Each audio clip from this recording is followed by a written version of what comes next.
Yellow fish. What's good, y'all? We live again. We back, baby. Brandon B, Elite Live Streams. We back. So yeah, man. I wanted to do something a little fun, as I'm researching and doing my, kind of doubling back into history. You know what I'm saying? I feel like you guys should come with me as I do this, right?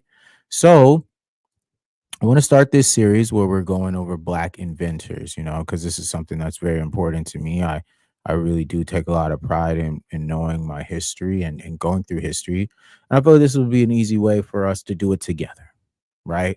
And to be able to kind of debunk a little bit of things that, kind of we've been hearing out here about Black Americans and many of things. So sometimes it's important to know your history and to check back and also to have something to reference later.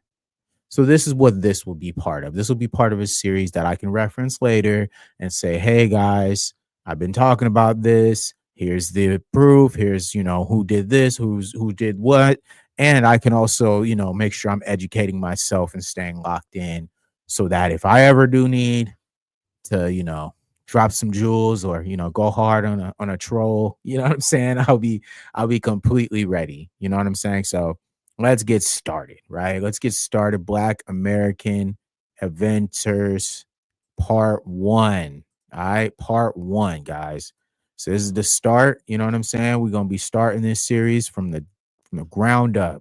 It's gonna be the first one in the first installment. So let's hit it, man. So first we got Thomas Jennings, and Thomas Jennings was, of course, the inventor of the dry cleaning method. He did it. All right. A Black American from New York in 1821.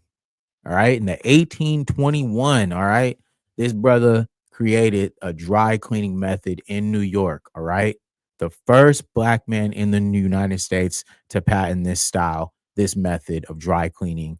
What an amazing accomplishment, right? Just Cleaning was invented in 1821 by a black man named Thomas Jennings. Thomas Jennings owned a dry cleaning business in New York City and was the first black man in the United States to be granted a patent. Thomas L. Jennings was an African-American tradesman and abolitionist in New York.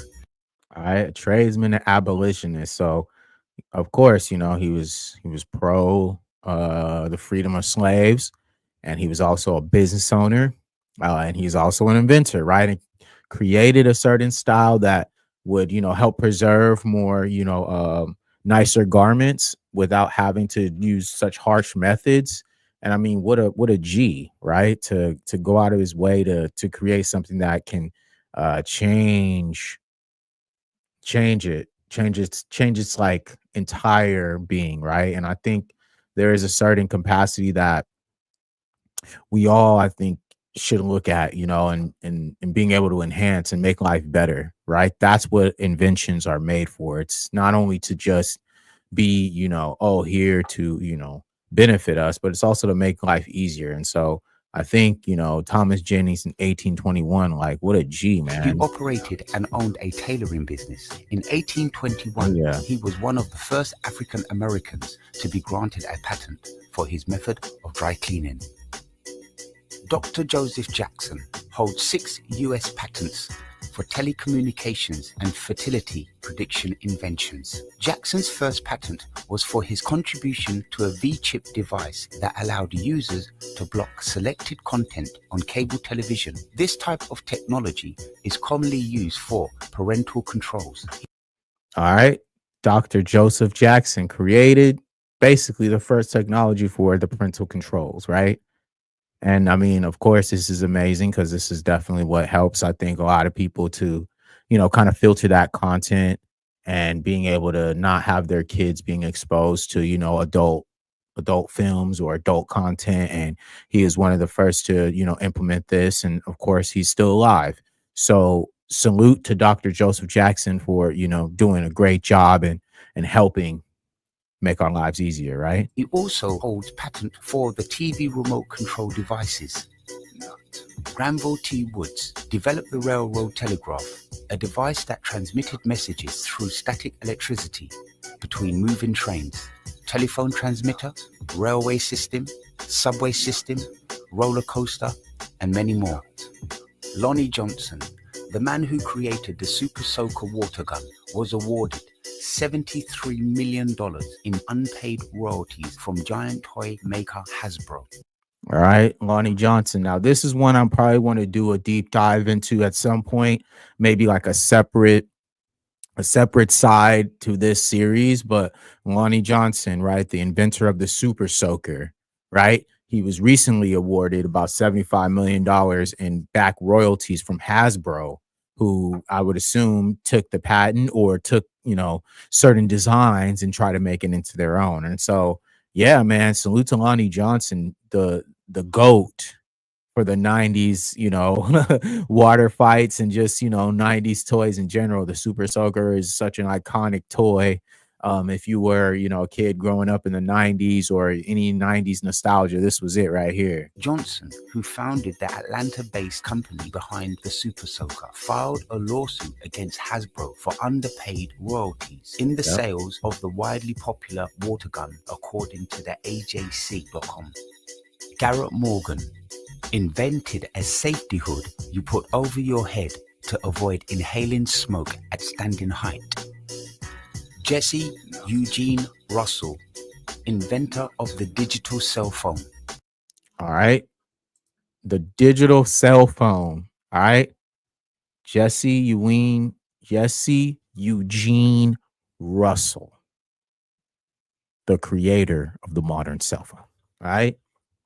Yes, it is. It's right there, man. I mean, this is just so cool, dude. I mean, seriously, like this is the best part about history is understanding like kind of just what has happened and how much, we've contributed as a people to the everyday life that we get to use and utilize every single day. Like, look, this is it right here. I have a cell phone right there. It's me. You know what I'm saying? But bro, this is because of Jesse Eugene Russell. I would not have this without Jesse. All right, so salute Jesse. Thank you so much, brother. You're an amazing man. You made history. You're part of Black excellence. You did it. Salute to you, man. This is sick, bro. Salute to Jesse Russell. Paul L. Downing. Little known Black history fact. Yes, sir. This man is named Paul L. Downing. He invented what every household uses today, the mailbox. A mailbox, man. I mean, you gotta have somewhere to put your stuff to get it mailed off. And I'm sure, at that time in 1891, you know what I'm saying? In 1891, he created the mailbox. All right. Paul Downing, right? What a G. Salute to Paul Downing, because I mean, of course, like that's so incredible.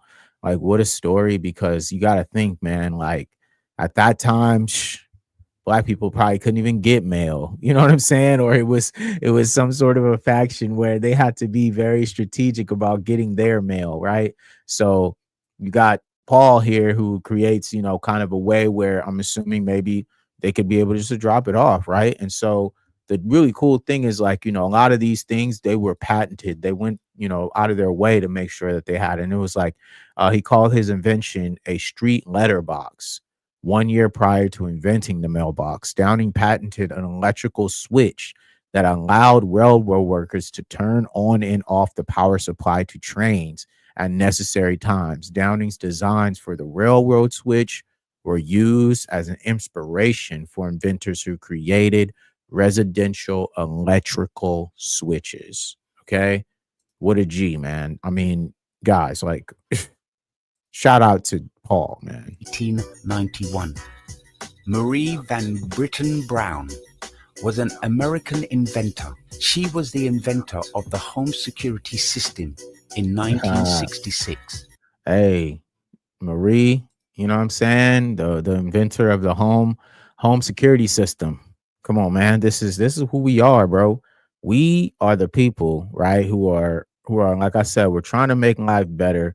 We're going out of our way to, make things easier and of course safer.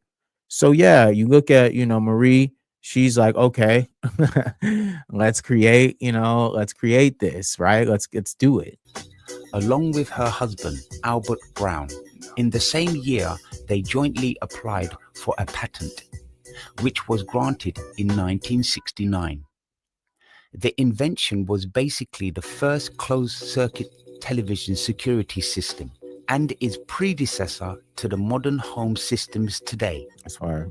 It led to the foundation for video monitoring, remote control door locks, push-button alarm triggers, instant messaging to security providers and police, as well as two-way voice communication. The fame of Brown's device also led to the more prevalent CCTV surveillance in public areas, according to a 2016 New Scientist report. 100 million concealed closed-circuit cameras are now in operation worldwide. 100 million, guys. All right. From a young black woman and her husband. Okay. Mr. Albert Brown. Salute to Albert Brown. Salute to Marie Van Brayton Brown. You know what I'm saying? I'm a Brown, so I got some connection there. You know what I'm saying? The Browns, man, we're a strong tribe. You feel me? It's a lot of us out here, and we prevalent. And I think the love is felt, of course, because now, now you look back, right, and you see just how many things have been, contributed, and how many things that we've kind of been able to play a part in. And it's very exciting, just being kind of, a part of, I guess, the historical aspects of what people would say is, I guess, Black history, right? And Black history is all about contribution and making your own contributions to things. And so it's really cool to be able to, like I said, I'm loving this series, because this is going to be a series for me where I can just reference back, be able to have this somewhere where people can find it and say, hey, okay, like, I get it. That's, this Black history person did that. Like, that's what I want. I want to be able to have that foundation with this channel, and then we'll build on that, Edmund Berger. All right. In 1813, inventor Edmund Berger invented the spark plug.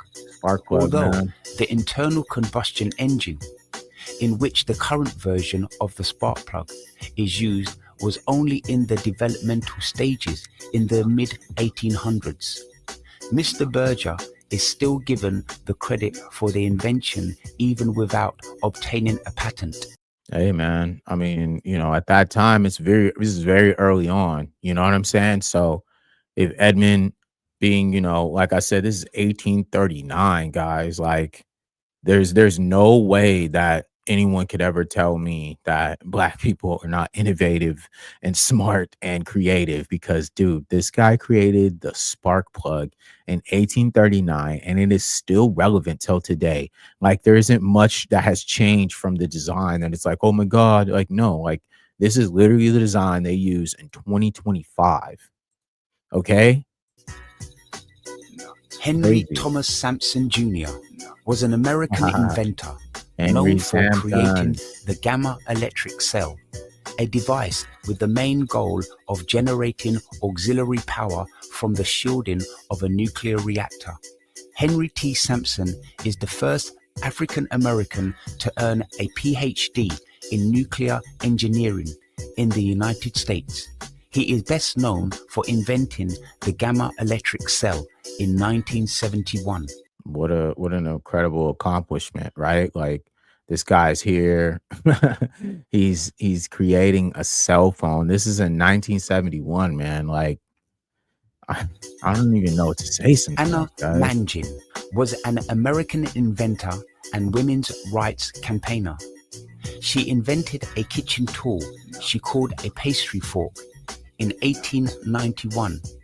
This was different from the eating utensil, also known as a pastry fork. Shout out to her, man. We could just keep going, bro. George Crumb. George Speck, also known as George Crumb, born in 1824, was an American chef.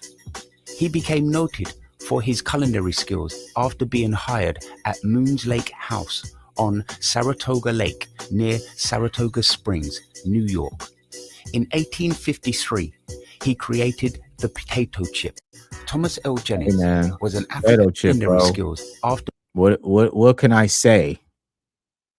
The potato chip, fam. Come on, man. This is everyday life for Americans, and of course, like worldwide, everyone eats potato chips.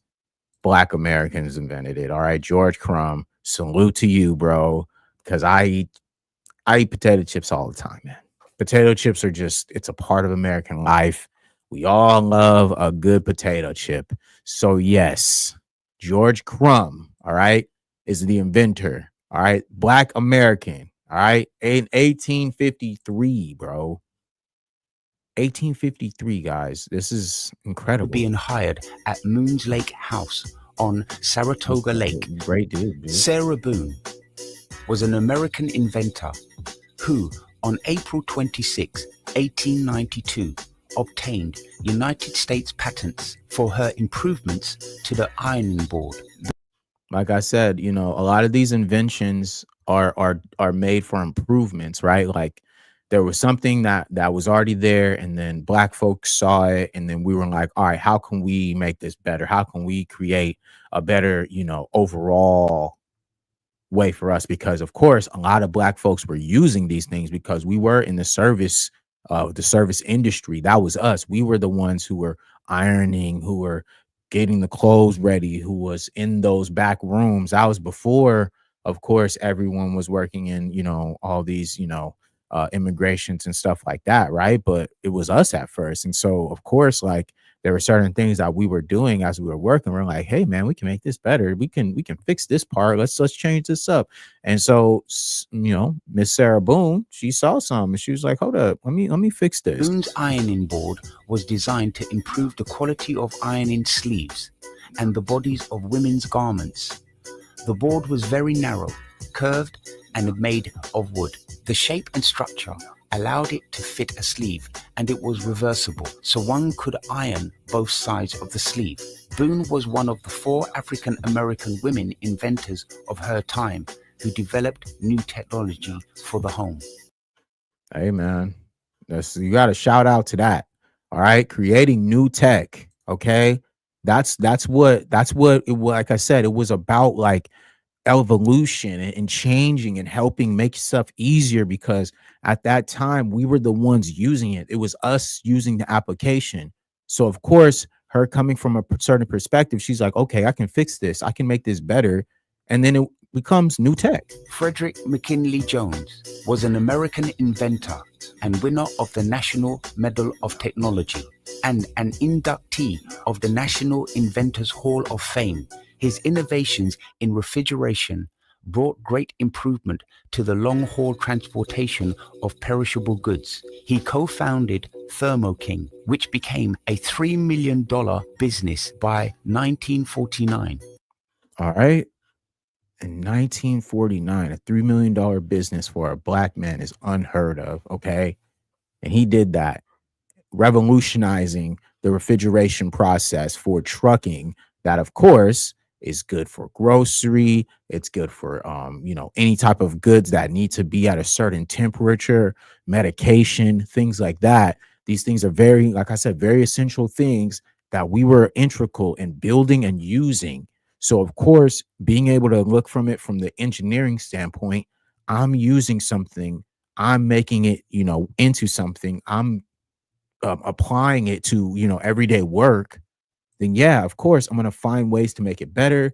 I'm going to find ways to improve it. I'm going to find ways to, change it up to make things better for me, because I'm the person who has to use it. And a lot of times, back in, the Jim Crow era, before, during segregation, a lot of Black owned businesses, they had to have their own trucking companies and their own delivery persons, because of course they couldn't use white people, right? They couldn't trust white people, and white people didn't trust Black people. So of course, during that whole time, a lot of these, people needed, hey man, I need a refrigerator to do this or move that. Hey, Frederick McKinley was like, I got you, bro. Portable cooling units designed by Jones were especially imported during World War II, preserving blood, medicine, and food for use at army hospitals and on open battlefields. There you go. Alfred Crawley was a businessman and inventor of the ice cream mold and disher. Crawley All right. Ice cream mold. Ice cream mold, y'all. Of course. You know what I'm saying? Uh Ice cream is a very integral part of American life. And like I said, a lot of us were working in the service industries. So at that time, of course, they're going to think, man, like, how can I make, a better scoop of ice cream? How can I be more precise with the scoop? Alfred, who was a businessman, right, and an inventor, he saw it and he was like, okay, I see how I can do this, right? And that's what I said. Black folks we are so innovative and creative. We're always thinking about things that we can make or improve. I can't tell you how many conversations I be having with fools who just always got ideas, because that's just who we are. We're idea people. That's what we do. We always have an idea, something we're thinking about, something that we can improve, something that we can change, something that we can make better. That's just a part of who we are in our spirit. You know what I'm saying? was becoming interested in mechanics. He settled in Pittsburgh, Pennsylvania, where he first served as a porter in a drugstore and at a hotel. Alfred noted. There you go, right there, where he served as a porter. All right.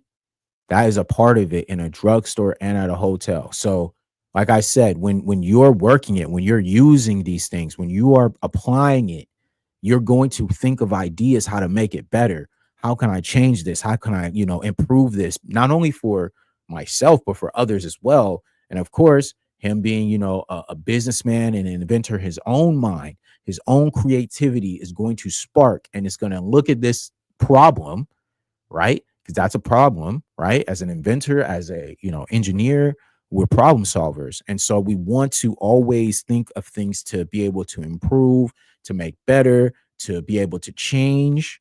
And I think that's how Alfred was playing it, because of course, you're working in the service industry. You're the person who is using these things. So how can I make it better? What can I use? Right? That servers at the hotel had trouble with ice cream sticking to serving spoons, and he developed an ice cream scoop. June 10th, 1896, Alfred applied and won a patent on his invention. The patented ice cream mold and disher was an ice cream scoop with a built-in scraper to allow for one-handed operation. Alfred's functional design is reflected in modern ice cream scoops.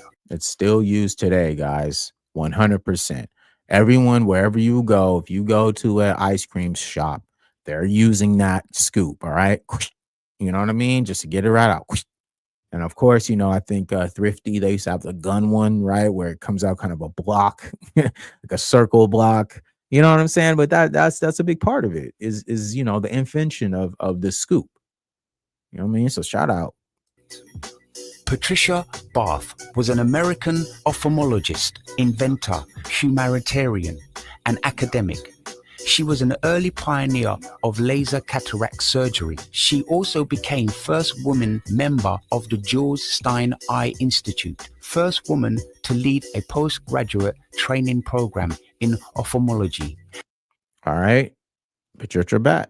All right. She is responsible as of course, the laser cataract surgery, which is revolutionary for a lot of people who do suffer from cataracts. You know what I'm saying?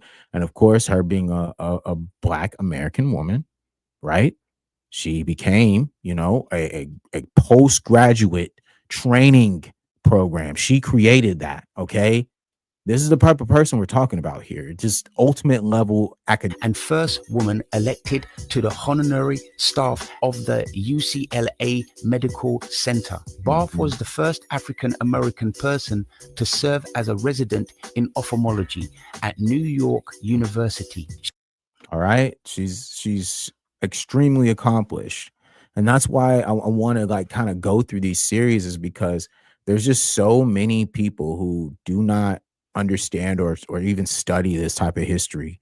They're not even taking the time. And I feel like, well, if I can, use my platform to get people to kind of, pay attention to what's going on, and then at the same time, I can also make them, have some fun with this, because this is fun. You know what I mean? It's kind of fun to find out this type of stuff, right? She was also the first African American woman to serve on a staff as a surgeon to the UCLA Medical Center. Mm. Barth was the first African American woman doctor to receive a patent for a medical purpose. The holder of 5 patents, she also founded the non-profit American Institute for the Prevention of Blindness in Washington, D.C. I mean, just incredible, right? Like, there's this is all day.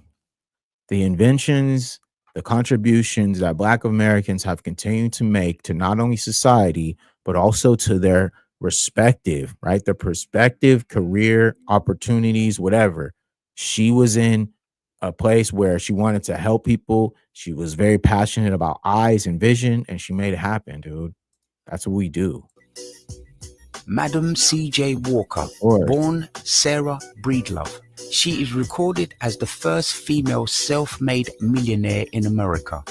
I mean, Madam C.J. Walker that goes without even saying, right? Just a straight up boss, okay, who was one of the first, right, self-made millionaires in America. All right, not Black, not first female, okay, not just Black female, first female in general, okay.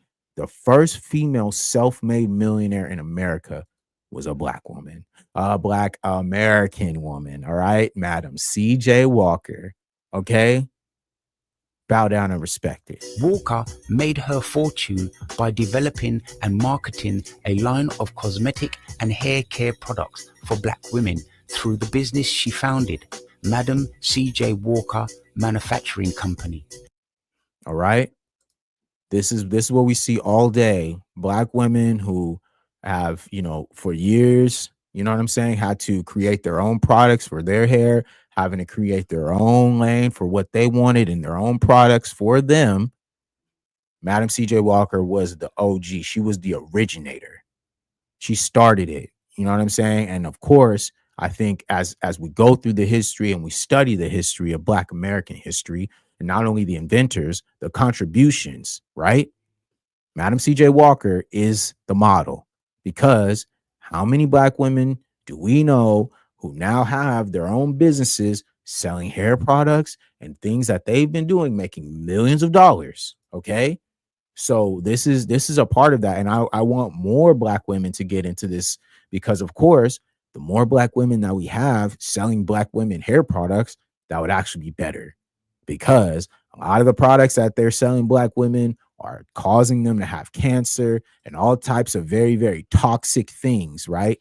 Very, very, very bad things that they should not be putting in their hair. They should not be putting in their body, are being marketed to them by them folks. All right. We know what's going on, but I just, I need more of this Madam C.J. Walker energy, where Black women want to be able to control the narrative and be able to make more of these products natural products. Okay. Because of course, whatever, chemicals and all this other stuff that they're doing to, poison us and make it toxic up there, dude. Nah, we ain't fucking with that. She made financial donations to numerous organizations and became a patron of the arts. At the time of her death, she was considered the wealthiest African American businesswoman and the wealthiest self-made Black woman in America. All right. No denying it. No need to talk about it. That's exactly what she was. That's who she is. Solidified. George Washington Carver was an American inventor who promoted methods to prevent soil depletion. Carver wanted poor farmers to grow other crops, such as peanuts and sweet potatoes, as a source of their own food and to improve their quality of life. Like I said, Black Americans, we invented things and did things, and we were thinking more so about the benefit of everyone. It was never just like, oh, like I'm just thinking about myself. Like, oh, I just want to make money off of this. I just want to, do, whatever. No, we were trying to create things and make things to make life better for people, to make life easier for us, right? Because we already had it the worst, right? So you have a man like George Washington Carver who's promoting methods to prevent soil depletion. Okay, that's very important, to prevent soil depletion. All right. Because he saw a problem, like I've just been mentioning throughout. If you look at all these inventors, their stories are so similar in the fact that they all saw a problem and they said, hey, I'm going to try to solve it. Let me figure out like why this is this way. And let me go ahead and try to change it up. Let me see if I can like create something to make this easier for me and also for my peoples. You feel me? Although he spent years developing and promoting numerous products made from peanuts, none became commercially successful. Man. Carver was also a leader in promoting environmentalism. His fame reached beyond the black community. This is what it is, man, because I be trying to tell people, black people, we are of the earth. We are of the grass, the soil. We are the ones who cultivated this land. All right. We inhabited this land before anyone even got here.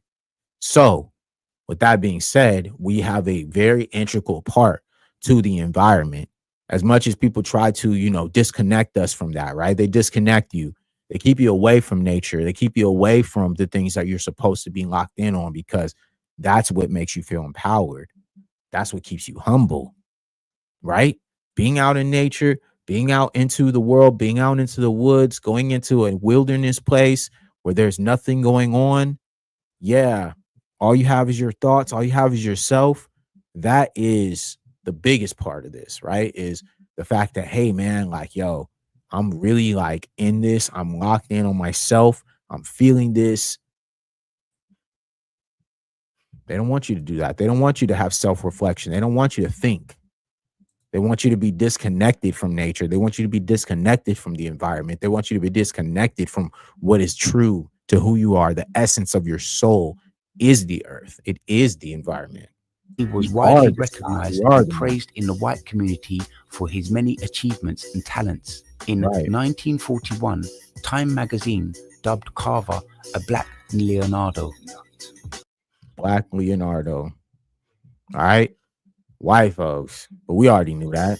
Benjamin Banneker was a genius and the United States' first great black inventor. He helped draw up plans for the building of Washington, D.C., and has also been credited for making the first clock to be built completely in America. A genius, okay, who was integral in drawing up plans for a building of Washington, D.C. All right. Argument over. Benjamin Banneker. All right. Black American.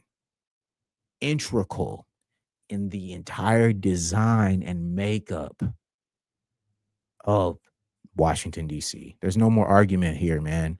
You cannot argue to argument over, bro. Borrowed a pocket watch from a neighbor. He took it apart and studied its workings. He made a drawing of each component, then reassembled the watch and returned it fully functioning to its owner. From his drawings, Banneker then proceeded to carve out of wood enlarged replicas of each part, calculating the proper number of teeth for each gear and the necessary relationships between the gears. All out of wood. All out of wood, handmade, y'all. Didn't even have the technology, bro. He completed construction of a working wooden clock in 1753 that kept accurate time and struck the hours.